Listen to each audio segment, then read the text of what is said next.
প্রথম প্রশ্ন, প্রবাসী সন্তানের টাকা দিয়ে নিজের নামে জমি কেনা জায়েজ হবে কিনা। দ্বিতীয় প্রশ্ন, ইসকন নিষিদ্ধ করা নিয়ে আপনাদের ইসলাম কি বলে, ইসলামী রাষ্ট্রে অন্য ধর্মের সংগঠন থাকা কি নিষেধ।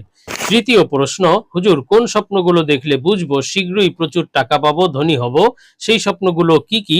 চতুর্থ প্রশ্ন, রাত 12টার পরে ঈশার নামাজ পড়লে নামাজ কি সহি হবে। পঞ্চম প্রশ্ন, স্ত্রীর আগের ঘরের সন্তানকে বিয়ে করা জায়েজ কিনা, স্ত্রীকে তালাক দেওয়ার পরে কি জায়েজ হবে।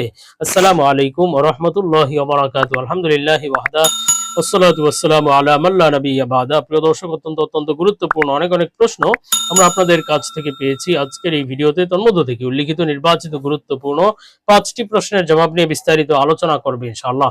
সুতরাং মনোযোগ সহকারে ভিডিওটি শেষ পর্যন্ত দেখবেন, আর আপনার কোনো প্রশ্ন থাকলে অবশ্যই কমেন্টে লিখে যাবেন, আমরা পরবর্তী ভিডিওতে জবাব দেওয়ার চেষ্টা করব ইনশাআল্লাহ। তো প্রিয় দর্শক, আমরা সরাসরি প্রশ্নের জবাবে চলে যাই। একটি প্রশ্ন ছিল, রাত 12টার পরে ঈশা নামাজ পড়লে নামাজ কি সহি হবে।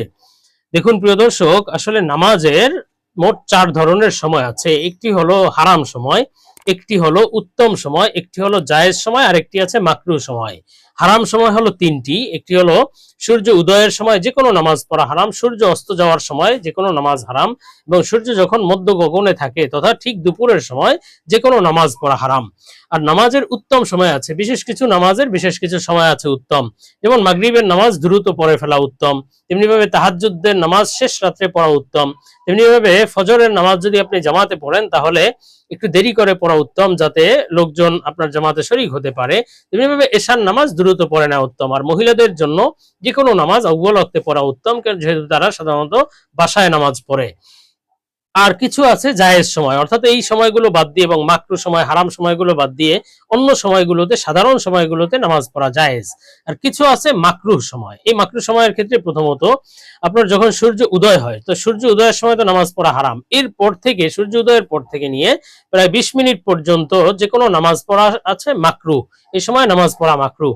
তেমনি ভাবে সূর্য যখন অস্ত যায় তখন তো নামাজ পড়া হারাম, কিন্তু এই অস্ত যাওয়ার আগে 15 থেকে 20 মিনিট পর্যন্ত যে কোনো নামাজ পড়া মাকরুহ। তেমনি ভাবে এশার নামাজের সময়, সহি সময় হলো মধ্যরাতের আগ পর্যন্ত। মধ্যরাতের আগ পর্যন্ত আপনি নামাজ পড়ে ফেলবেন, এর দেরি করবেন না, এর দেরিতে নামাজ পড়া মাকরুহ। অর্থাৎ এশার নামাজ মধ্যরাতের পর পর্যন্ত টেনে দেরি করা এটি মাকরুহ। হ্যাঁ, বিশেষ যদি কোনো আপনার প্রয়োজন হয়, বিশেষ প্রয়োজনের খাতিরে কখনো কখনো দেরি হয়ে গেলে তাহলে আপনি পড়তে পারবেন, তাহলে আপনার নামাজ হয়ে যাবে। এমনকি আপনি ফজরের সুবে সাদিক হওয়ার আগ পর্যন্ত, ফজরের ওয়াক্ত হওয়ার আগ পর্যন্ত আপনি এশার নামাজ পড়লে জায়েজ হবে। তবে প্রয়োজন ছাড়া মধ্যরাতের পরে, সেটা 12টা হতে পারে অথবা কিছু কম বেশি হতে পারে, সেটা হলো রাত বড় ছোট হিসাবে নির্ণয় করা হবে। তো মধ্যরাতির পরে প্রয়োজন ছাড়া বা ইচ্ছাকৃত মধ্যরাতি পর্যন্ত এশার নামাজ টেনে আনা এটি মাকরুহ। প্রয়োজন ছাড়া এটি করবেন না, মধ্যরাতের আগেই নামাজ পড়ে ফেলবেন। আমরা পরবর্তী প্রশ্নের জবাবে চলে যাই। প্রশ্ন ছিল, স্ত্রীর আগের ঘরের সন্তানকে বিয়ে করা জায়েজ কিনা, স্ত্রীকে তালাক দেওয়ার পরে কি জায়েজ হবে। দেখুন, আল্লাহ সুবহানাহু ওয়া তাআলা সূরা নিসার 23 নম্বর আয়াতে ওই সমস্ত নারীদের কথা উল্লেখ করেছেন যাদেরকে বিবাহ করা আপনার জন্য সম্পূর্ণরূপে হারাম। তার মধ্য থেকে একজন নারীর কথা বলা হয়েছে, রাবাইবুকুমুল লাতি ফি হুজুরিকুম মিন নিসাইকুম, অর্থাৎ ওই সমস্ত নারীকেও বিবাহ করা হারাম যেই সমস্ত নারী তোমাদের লালন পালনে বা তোমাদের অধীনে আছে এবং সে তোমাদের স্ত্রীর সন্তান, এবং যে স্ত্রীর সাথে তোমরা সহবাস করেছো অথবা শারীরিক সম্পর্ক লিপ্ত হয়েছো অথবা নির্জন বাস করেছো। তো এই সমস্ত নারীদের সাথে, যাদের সাথে আপনার শারীরিক সম্পর্ক হয়েছে, এই নারীর বা এই মহিলার বা আপনার ওই স্ত্রীর আগের ঘরের সন্তান, আগের ঘরের মেয়ের সাথে আপনার বিবাহ সম্পূর্ণরূপে হারাম, বৈধ নয়, সে আপনার কন্যা সমতুল্য।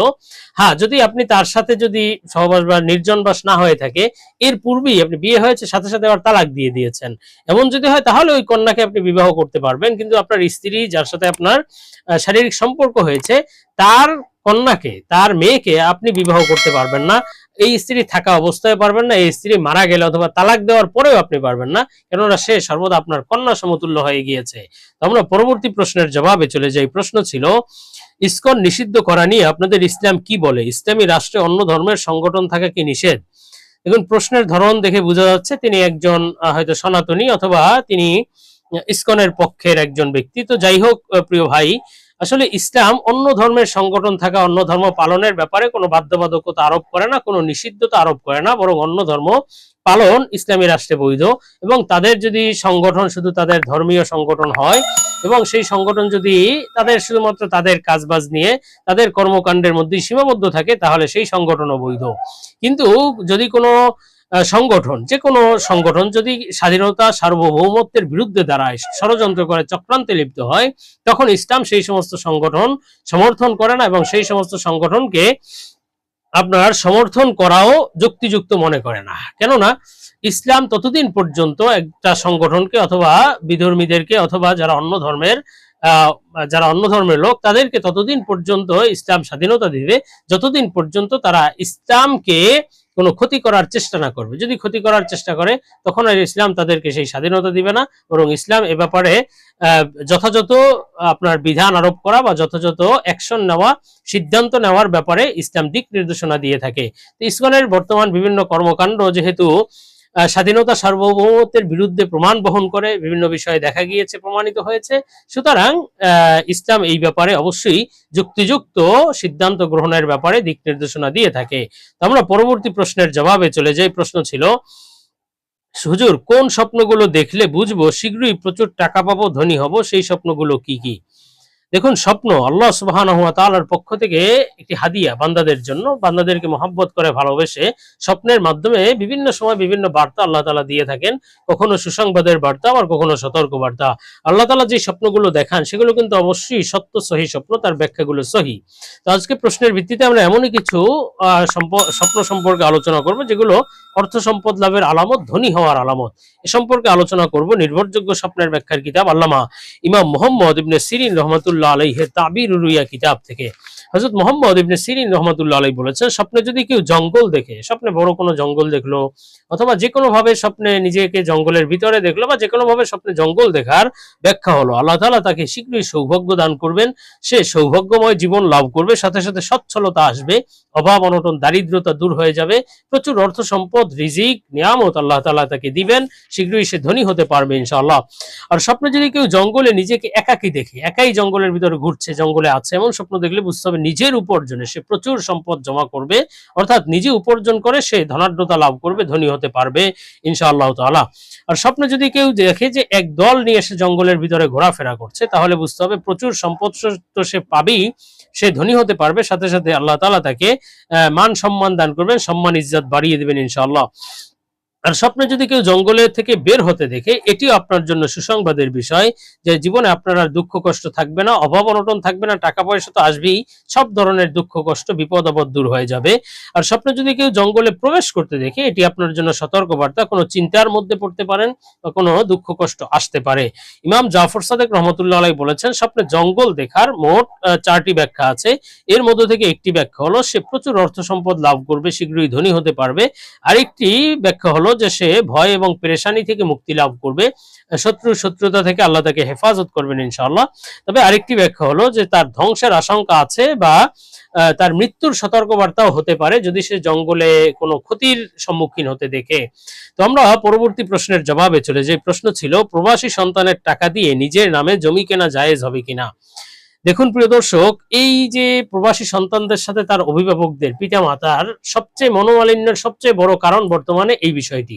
অর্থাৎ প্রবাসী সন্তান বাবা মায়ের অ্যাকাউন্টে টাকা পাঠায়, তাদের কাছে বিশ্বস্ত মনে করে টাকা পাঠায়, কিন্তু বাবা মা এদিকে করে কি হয়তো নিজেদের নামে জায়গা জমি করে অথবা অন্য সন্তানদের পিছনে খুব খরচ করে, অন্য সন্তানদের নামে জায়গা জমি করে, কিন্তু যেই ছেলেটা টাকা পাঠালো তার স্বার্থের ব্যাপারে কোনো খেয়াল করে না।